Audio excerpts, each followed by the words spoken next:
kubanga obusobozi bwange olwaleero mbadde njabisobola gaba pipi nga 20 pipi 20 zigula miliyoni nga 10 n'okusoba nga 10 kati pipi ezo njagadde zigaba ku stage ezo nga sizibawoze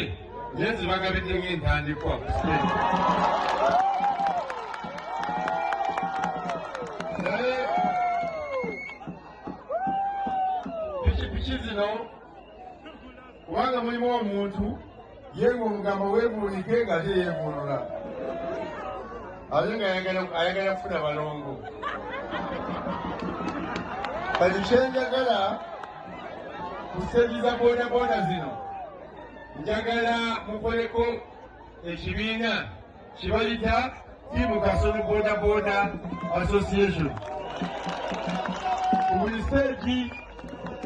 kubanga mulimu omuntu yeeguguba nga buli lwanda bandeketa amannyo kati we naamukolera ki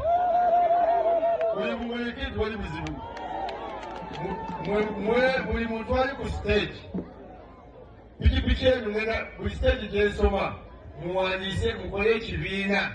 ekya Tiimu Kasolo ku siteegi oba mulimu 20 entandikwa giwadde 20 naye oli kasitasayo nti nange ndi Tiimu Kasolo ng'ayingira omulyango mumuleka muggule ng'akola ki bwoba ng'onaagamba mumulekire tafaayo bwali bagize aliyingira ate ngenda kujja bwemwogera naye nammwe mbasaba okutandika n'ewiiki ejja mutandike okuseevingayo 1000 oba 2000 muteeke sente mu nsawo yammwe bwetugule eddako